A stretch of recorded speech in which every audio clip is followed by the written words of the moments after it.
There is one thing that is true. The internet is filled to the brim, right, with nonsense, with hoaxes. There's hoaxes all over the place, all over all kinds of UFO hoaxes. CGI, you could tell just by looking at it. It's embarrassing.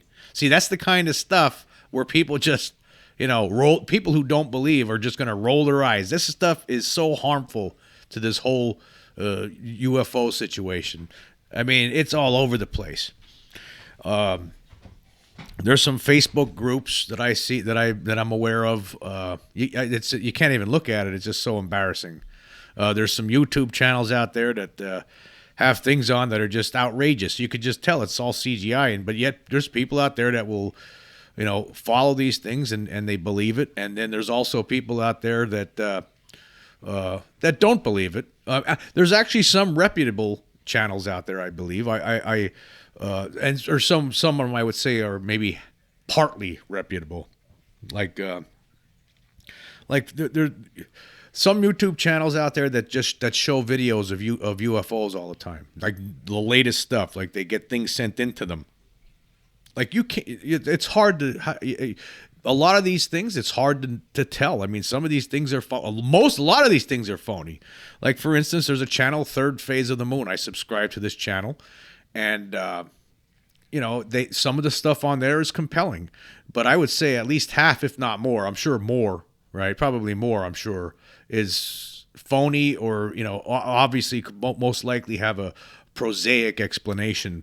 Now it's fun to watch these things and see these things. Like, okay, now, for instance, this channel like Third Phase of Moon, right? The people will send them in, their videos or pictures of different unidentified objects, unidentified flying objects, and they'll post them, and these guys give their opinions on them. Some it's these two brothers, and they have some other guests on, and they all give their opinions on it. A lot of times they'll say, yeah, we think this could be a hoax, or this could be a balloon, or this could be that. So they give their opinions on it at least. So I don't think that there's anything wrong with that. Like, there's nothing wrong with that. There's basically that channel. The purpose of a channel like that, of a YouTube channel, is basically to basically request people to send in their pictures or their video or whatever they have, and then they'll look at it and they'll post it, if it's something intriguing, and then they'll talk about it, and they let you make your. They're not claiming that this is absolutely real, so what's the harm in that? There's no harm in that.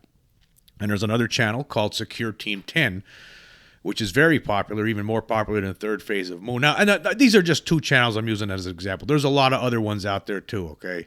So I don't want anyone to get mad at me here. But like Secure Team 10, for instance, this guy posts a lot of stuff about he actually used a lot of actual NASA pictures. He just had a picture on the other day from an old NASA picture where he found a triangle hidden in this picture, like a flying triangle over Earth. Well, now you'll see a lot of people on Facebook and stuff saying, "Oh, that's just some sort of anomaly on the film or something. It's not real." But I don't know about that. I'm not sure about that. Actually, it was enough. It was intriguing enough that that a lot of newspapers across the world, okay, albeit a lot of tabloid newspapers across the world, picked it up. Published, talked about how this YouTuber found this image, this triangle floating over Earth in this NASA picture. It was a picture from space looking down onto Earth, and if you looked really close, you could see this little triangle there. But I mean, this guy posts a lot of interesting videos.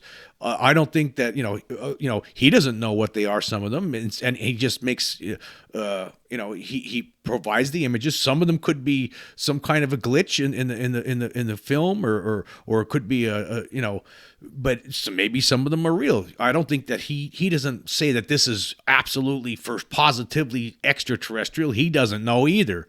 again, it's just an entertaining channel for people who are interested in UFOs. I think that sometimes these channels like this, they actually do provide some images that are real, but it's hard to tell which ones are a lot of the times. I watch them because I find them interesting.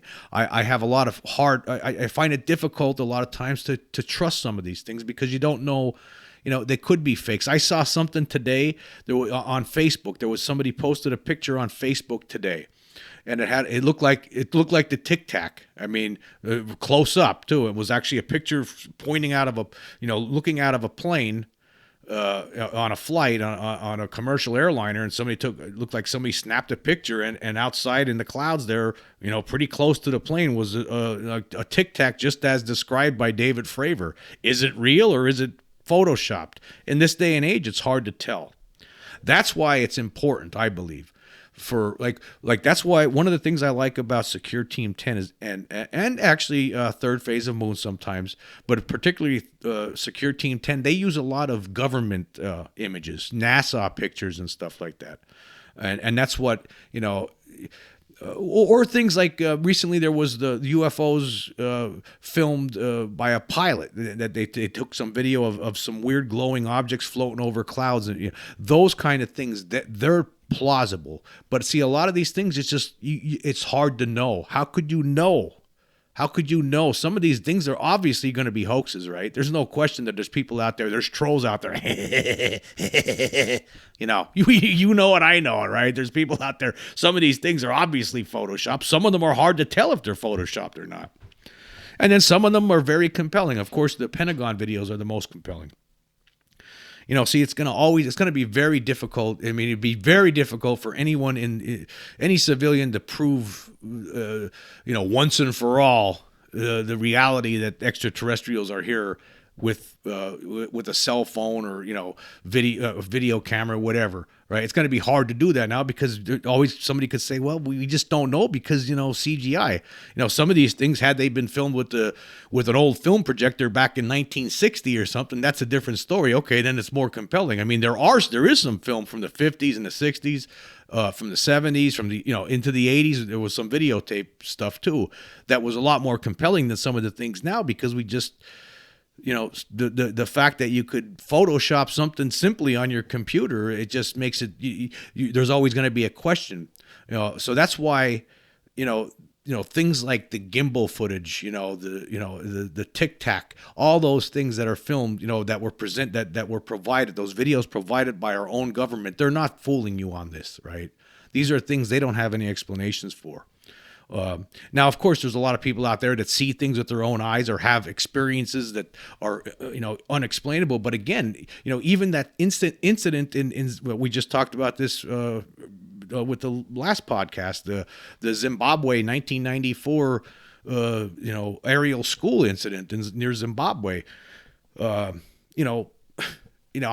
had 60 plus kids that saw a UFO land outside and an alien beings come out, alien beings talking to them telepathically. And they all saw this. They all told everybody about it. They're grown up now. They still admit, but still, it's not that, physical, absolute proof that could end the debate. It's very difficult. These beings are obviously very, very elusive, like Bigfoot. So, again, I think there's an entertainment value, and also possibly an educational value in watching some of these channels on YouTube that show UFOs. Now, some of them, you have to be smart enough. There's some channel I was looking at the other day. This was everything that this guy had on there was. I'm not going to say what the name of the channel is, right? And it's a newer channel. Everything was phony. It was obviously phony. Obviously CGI. Right, and he's trying to pass it off as real, and he's getting a lot of likes and stuff because some people are there's some people who are very gullible, but see, that's the kind of thing that makes that kind of stuff hurts the UFO community.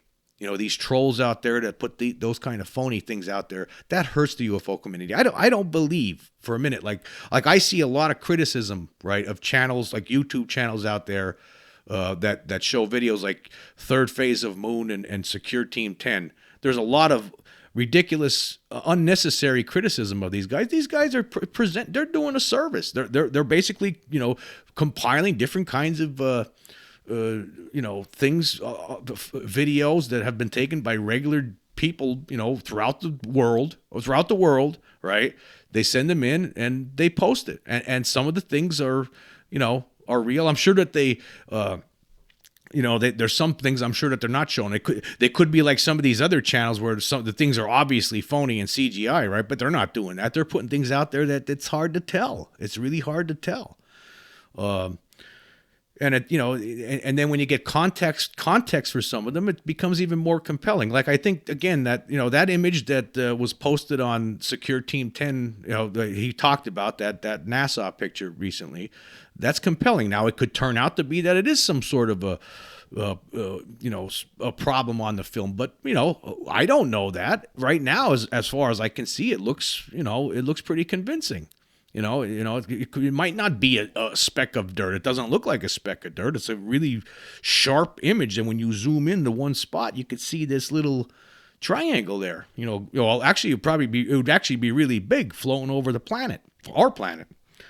So yeah, you got to take these things with a grain of salt. It's hard to, like, to me, I've always looked at the more classic images as they're more to me they're more compelling. Like the McMinnville photo is just, how could you do, that's incredible to me. And actually, there has been some video. Sometimes there's things like, I believe that the Turkey UFO video, the series of videos from 2007, 2008, 2009. I mean, that was filmed by a fisherman over the Black Sea. I mean, you could see. I mean, that did not look like it was phony to me. That looked like it was real. And not only that, what gives it more credibility is the fact that video footage was, it was examined and by experts from 4 countries who made a determination that it was authentic. And not only that, even more compelling was the fact that during one of the filmings in 2009, there was a bunch of ufologists there that were at a conference, including the late Dr. Roger Lear, who showed up, and he actually saw it with his own eyeballs, right? And he talked about that before his death.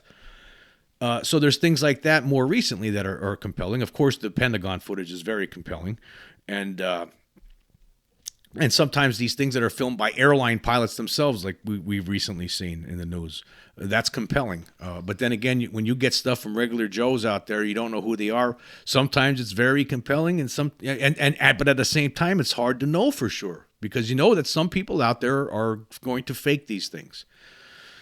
But again, I think that some of these YouTube channels get blasted unnecessarily and called hoaxers and stuff like that. I don't believe Secure Team 10 is a hoax channel. I don't believe Third Phase of Moon is a hoax channel. I think these people are actually legitimately interested in this topic, and they love looking at these kind of pictures, and they like to share them, and that's what they're doing. That's basically, they're making a living doing it. That's how because this is something they enjoy. I don't think they're trying to fool anybody at all. So I think you got to give some of these channels credit. They give their due credit because they do provide entertainment value. It's entertaining to look at these things. But again, they're not saying all these things. They're for sure these things are extraterrestrials. They're just showing them to you, and you make up your own mind. Again, I would say that probably half, or probably more than half, of these things on there are probably, there's either some sort of a prosaic explanation for them, or there could be, hoaxes. But then some of them are very compelling, and there is no answers. There are no answers. So yes, I just the whole purpose of this diatribe here is to point out that there are hoaxes out there, and it's hard to know which ones are real, which ones are not, not only that, but misidentifications, natural phenomena, and stuff like that. So yes, it could be 95% of the stuff could be have some explanation, prosaic explanation, and then 5%, unexplainable. You could look at it that way. You just got to take everything with a grain of salt, and but you can't believe everything you see, because there's a lot of phony stuff out there.